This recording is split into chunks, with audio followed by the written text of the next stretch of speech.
ลุงดมเล่าเรื่องผีครับ แม่น้ำที่บ่แม่นแค่เป็นแม่น้ำเสียงลมพัดเอื้อยๆตอนนั้นเสียงน้ำกระทบตะลิ่งยามมื้อแลงเสียงเรือน้อยเรือใหญ่ออกหาปลาลอยผ่านในเงามืดมื้อนี้สิพาทุกคนไปยังลุ่มแม่น้ำโขงแม่น้ำที่เก่าแก่ที่สุดแม่น้ำสายหนึ่งของคนเอเชียนั่นเองแม่น้ำที่บ่ได้เป็นแค่เส้นทางแบ่งระหว่างประเทศ2ประเทศแต่เป็นเส้นทางแบ่งระหว่างโลกคนเป็นกับโลกของสิ่งที่มองบ่เห็นแม่น้ำโขง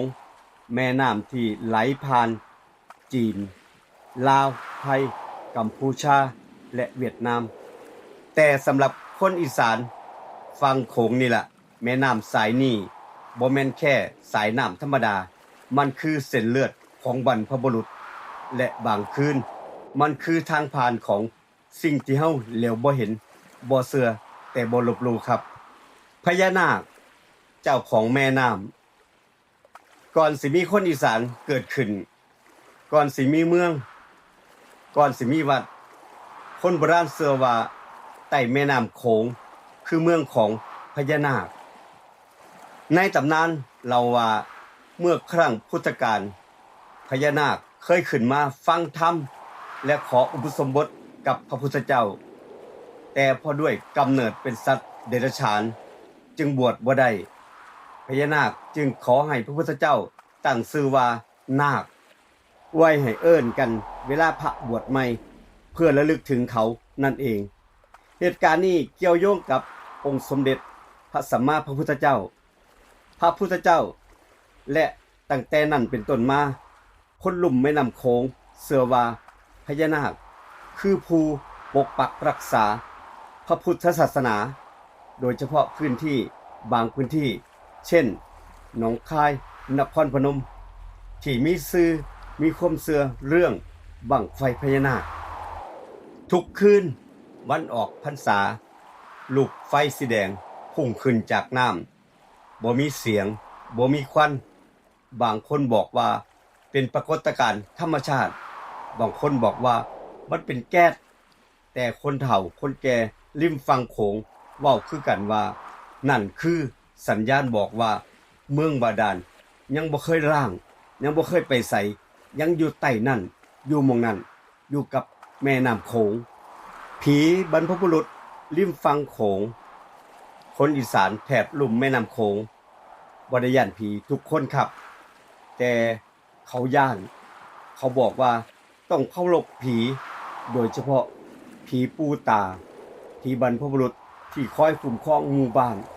ทุกคนทุกหมู่บ้านริมฝั่งแม่น้ำโขง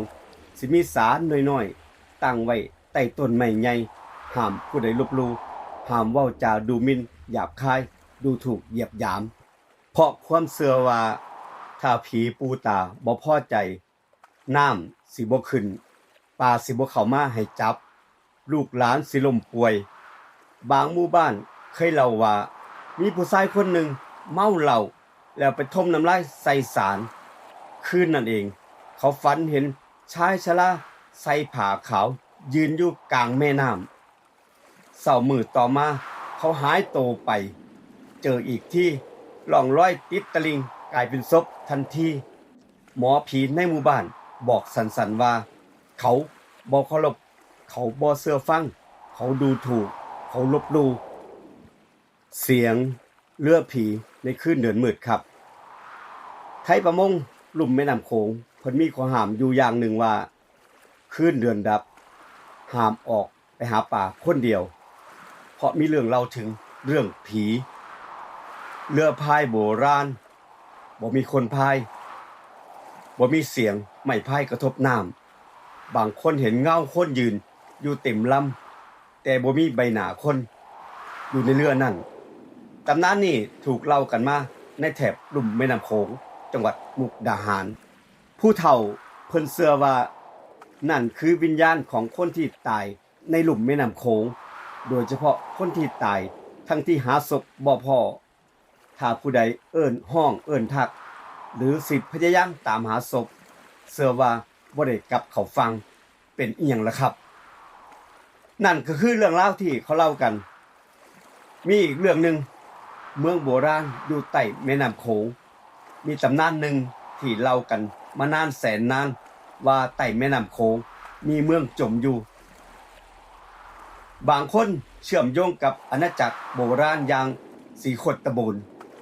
ว่าครั้งหนึ่งเคยรุ่งเรืองก่อนที่ถูกทำลายกลืนหายไปกับสายแม่น้ำแห่งนี้ไทบ้านบางคนเล่าว่าเวลาน้ำลดจัดลดแห้งๆสิเห็นเมืองนั้นยอดเจดีย์อยู่ใต้น้ำโผล่ขึ้นมาพระธุดงค์รูปหนึ่งเคยเล่าว่าระหว่างที่นั่งสมาธิอยู่ริมฝั่งแม่น้ำโขงได้ยินเสียงสวดมนต์เบาๆลอยขึ้นมาจากแม่น้ำโขงเสียงนั้นบ่แม่นภาษาของคนที่คนอยู่ปัจจุบันแต่เป็นเสียงของคนเมื่อครั้งอดีตเป็นภาษาบาลีสักอย่างหนึ่งนี่แหละครับคนอีสานกับคำเสือคำสาบานริมฝั่งโขงสมัยก่อนครับถ้าสิสาบานให้สิ่งศักดิ์สิทธิ์ที่เฮานับถือที่สุดต้องไปสาบานที่ริมฝั่งแม่น้ำโขงเพราะเชื่อว่าพญานาคเป็นพยานได้ถ้าผิดคำเว้าสิมีอันเป็นไปมีเรื่องเล่าว่าชายคนหนึ่งทะเลาะเรื่องที่ดินกับญาติพี่น้องจึงไปสาบานกลางแม่น้ำโขงคนหนึ่งโกหก3 มื้อต่อมาเขาลื่นตกเรือจมหายไปต่อหน้าต่อตาไทบ้านบ่มีผู้ใดเชื่อว่าสิเกิดเรื่องแบบนี้ขึ้นเกิดขึ้นได้จังใดบ่มีผู้ใดกล้าเว้าถึงว่าเป็นอุบัติเหตุแต่มันเป็นตำนานพระธาตุกับพญานาคริมฝั่งแม่น้ำโขงนั่นแหละครับมีพระธาตุสำคัญขึ้นหลายอย่างหลายหม่องโดยเฉพาะพระธาตุพนมคนโบราณเชื่อว่าพญานาคซอยก่อสร้างและทุกครั้งที่เกิดภัยพิบัติใหญ่สิมีคนเห็นงูใหญ่ลอยเลื่อยขึ้นมาบนองค์พระธาตุพนมเพื่อปกปักรักษาบ่ให้ล่มลุ่มแม่น้ำโขงนั่นเองบ่แม่นแค่เป็นภูมิศาสตร์แต่มันคือความทรงจำคือความเชื่อคือคำเตือนคือคำลี้ลับความลี้ลับสมกับประวัติศาสตร์บางเรื่องพิสูจน์บ่ได้บางเรื่อง